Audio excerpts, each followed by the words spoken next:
क्या होता है, हम बहुत एडवांस हैं, हम बहुत एडवांस हैं। रामायण का विरोध करो, रामायण की व्याख्या करो, सनातन धर्म को गाली दो, रामायण जलाओ। और पूरे देश में बिहार से लेकर के, बिहार में रामायण की व्याख्या की गई, उत्तर प्रदेश में रामायण जलाया गया और पश्चिम बंगाल में हिंदू आदिवासी लड़कियों को बांग्लादेशियों के हवाले किया गया। पूरे देश को रोहिंग्या मुसलमान भारत विरोधी ताकत के हवाले किया गया। पूरे देश में, कर्नाटका में क्या नहीं हुआ। सरहद से जुड़ा का खेल पश्चिम बंगाल, दिल्ली, पूरे भारत में किया गया। मोदी और योगी ने राम को स्थापित किया, राम को स्थापित किया और हमें राम का भी पूजा का लाभ मिला, हमको सत्ता भी मिला। अब आपको तैयारी करना है 29 का, थोड़ा सा पद मिला, संख्या बल मिला, संख्या बल कुछ मिला, लेकिन सत्ता तो बहुत दूर है, सत्ता तो नहीं मिलेगा। राम जहाँ तीरथ चली आवा, जो राम के शरण में रहता है, सत्ता का सुख कबहू काल न व्यापहि तो ही जौ निरंतर मोहि भज हैं। कबहू काल न व्यापहि तो ही जौ निरंतर मोहि भज हैं। कितना भी कुछ कर ले, सकल विघ्न व्यापहि नहीं ते ही राम सुख कृपा बिलो कहीं जे ही। सकल विघ्न व्यापहि नहीं ते ही राम सुख कृपा बिलो कहीं जे ही। आपको कितना भी कष्ट हो सकता है, जब जब राम अवध सुध कर रहे तब तब बार बिलोचन भरे। राम को भी कष्ट हुआ, लेकिन राम का ही पुरुषार्थ था, राम ही ने आज दुनिया उनको नमन करता है। आज मोदी और योगी को पुनः सत्ता मिला, भाजपा के नेतृत्व में सरकार बनेगी, लेकिन इंडी गठबंधन का अगला तार्किक क्या होगा। अब कौन विदेशी ताकत, जो विदेशी ताकत आए और जो चुनाव को प्रभावित किए, उनका नज़र तो, उनका ऊपर तो नज़र तो सीसीटीवी फुटेज से लेकर के मोदी जी का है। और मोदी जी वही मोदी जी हैं, वही मोदी जी हैं जो गुजरात में साबरमती एक्सप्रेस को जलाया गया, उसके बाद क्या हुआ था वह पता है। तब तो मोदी जी लंबे समय काल तक तब मुख्यमंत्री बने रहे थे। आज मोदी जी को हराने के लिए इंडी गठबंधन और ये मुंह में राम राम बगल में छुरी, मुंह में राम राम बगल में छुरी, हम भी आपके साथ हैं, हम भी आपके साथ हैं, ऐसा कहने वाले बहुत सारे लोग हैं। अब ये चुनाव हो गया तब इनका असली चेहरा दिखाई पड़ता है।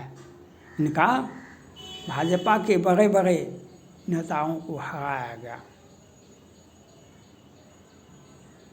आर.के. सिंह भाजपा के बड़े नेता थे बिहार में, उनको हराया गया और बहुत सारे लोग हराए गए और अपना रुतबा कायम हुआ। लेकिन अपना रुतबा किस काम का।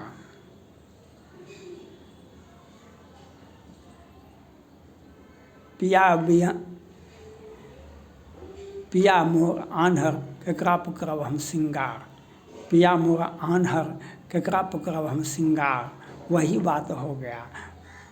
कोई तो पूछने वाला है नहीं और इंडी गठबंधन ने अपना सारा साजिश, अब राहुल गांधी जी बतावे अब आपका टारगेट क्या होगा, अब कब आपको सत्ता मिलेगी, अब बताइए।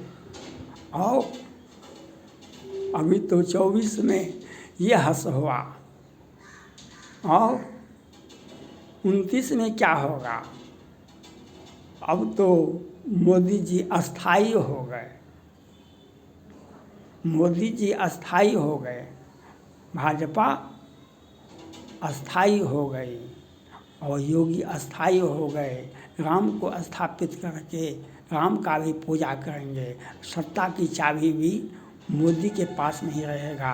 अब इंडी गठबंधन और मोदी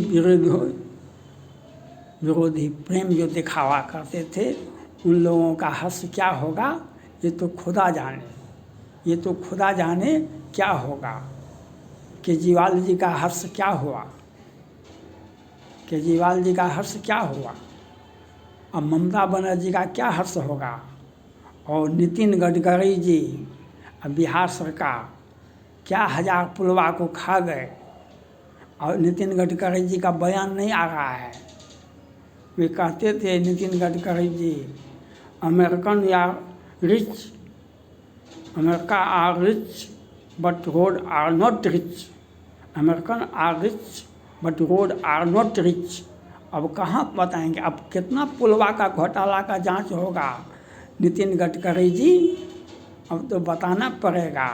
और आप तो आगे आगे देखते थे, कभी इस करवट कभी उस करवट। ये जो हुआ चुनाव को हम बधाई देना चाहते हैं मोदी जी को, एक मजबूत दृढ़ विश्वास के साथ। लेकिन आपको कड़ा निश्चय, सत्ता जब चलता है, सत्ता की चाबी कड़े हाथों में होना, कड़ा डिसीजन लेना पड़ता है।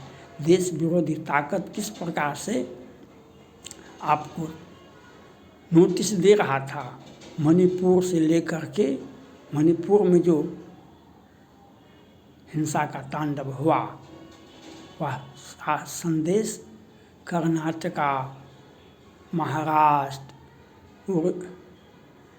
पश्चिम बंगाल, बिहार, उत्तर प्रदेश, देश के अन्य सभी राज्यों में गया। लेकिन आप सचेत नहीं हुए, आप सचेत नहीं हुए और पूरे देश में एक साजिश रची गई, जो पाकिस्तान से, चाइना से और कहाँ कहाँ से साजिश होती थी। और पूरे देश में हिंदुओं को प्रताड़ित किया गया। पूरे देश में कौन सा नियम के तहत उत्तर प्रदेश में 2 भाइयों की हत्या कर दी गई थी। यह जनता को डराने का, हिंदुओं को डराने का नियम नहीं था। किस प्रकार से पश्चिम बंगाल में आदिवासी लड़कियों के साथ जाति किया गया, क्या आदिवासियों को डराने का ये तक नहीं था। अगर मुझे वोट नहीं देगा तो हम तुम्हारे साथ ये करेंगे, उनका सख्त संदेश यही था। और इंडी गठबंधन के नेताजी अपना चेहरा छुपा करके राज्य की बात बताए। राज्य की बात यहाँ पर था, जो किस प्रकार से हम मोदी विरोधी, आप सब चुनाव है, हमारी डेमोक्रेसी में चुनाव लड़ने का अधिकार सभी को है, लेकिन देश विरोधी ताकत को आपको प्रोटेक्शन नहीं देना चाहिए, आप उनको साथ नहीं लेना चाहिए। और किस प्रकार से चुनाव को प्रभावित किया ममता बनर्जी ने, किस प्रकार से ने वह पूरा संदेश, पूरा देश में वह संदेश गया। अगर ममता बनर्जी को बर्खास्त कर दिया जाता तो ये रिजल्ट नहीं होता। आज दिल्ली के 7 सीटें भाजपा को मिली, क्योंकि केजरीवाल जी को आँख में आंसू ला दी। जो अपराध करेगा उसके आँख में आंसू नहीं लाइएगा, तब तो पीड़ित पक्ष उसी के साथ हो जाएगा। पीड़ित पक्ष आज देश में, राजस्थान में और क्या 3 मुख्यमंत्री को बदल दिए, मध्य प्रदेश का मुख्यमंत्री को बदल दिए, तो ये तो अच्छा है। राजस्थान में पहले बार विधायक बने उनको बदल दिए। कितना सीट राजस्थान में आया और किसको टिकट दे दिए जो राजपूत पर कमेंट करने लगे। और उसका संदेश भी देश के अंदर गया। यह मोदी जी को समझना चाहिए, जो जब सत्ता रहता है तो आरती उतारने के लिए ये बहुत सारे लोग होते हैं जो सत्ता के आगे पीछे परिक्रमा करते हैं। जब सत्ता जब घट जाता है, जब सत्ता का तब इनका असली चेहरा दिखाई पड़ता है। आप जिस प्रकार से एक स्वच्छ प्रशासन, स्वच्छ देश में छवि बनाने का काम आपने किया 10 वर्षों में, उसको अंतिम समय में इंडी गठबंधन ने गंदा करके माहौल को खराब किया, जो हिंदुओं को प्रताड़ित किया। कोई भी राज ऐसा नहीं था जो हिंदू प्रताड़ित नहीं हुए, कहीं कोई भी राज। निकिता तोमर, अंकिता सिंह, नेहा गिरी, कौन कौन कितने आदिवासी हिंदुओं को, लड़कियों को मारा गया, काटा गया। आपने, आपके गृह मंत्री जी सिर्फ और सिर्फ मोदी जी के आगे पीछे लगे भैया कहते रहे और अपना समय काटते रहे। यह दिखाना पड़ेगा कि आपको सत्ता में जनता के आंख से आंसू नहीं आना चाहिए। अगर सत्ता आपका है और जनता के आंख से आंसू आता है तो यह समझना होगा, जब आंख का आंसू बहेगा तो सत्ता परिवर्तन होता है। जब आंख में आंसू बहेगा, उसको रोक नहीं सके। आज देश में हिंदुओं की आंख में आंसू था और इंडी गठबंधन ने आंख में आंसू देने का काम किया, देश विरोधी ताकत को प्रोटेक्शन दिया और उसका वह साजिश फेल हो गया। उनकी संख्या बल बढ़ा, लेकिन यह सोचना पड़ेगा प्रधानमंत्री नरेंद्र मोदी जी को कि किस राज्य में हिंदू प्रताड़ित नहीं हुए, किस राज्य की बहु बेटियों को प्रताड़ित नहीं किया गया और क्या कार्रवाई किया आपका गृह मंत्री अमित शाह जी ने। आपको बताना पड़ेगा, आपको यह समझना पड़ेगा और वैसे तत्वों को सबक सिखाना पड़ेगा। आप जो क्या कहते हैं, हम कठिन निर्णय लेंगे, कड़ा निर्देश लेंगे, कड़ा उतना ही नहीं होगा, कठोर कार्रवाई करनी पड़ती है। आपको यह सोचना पड़ेगा, यह आपको देखना पड़ेगा जो आप। थैंक्स।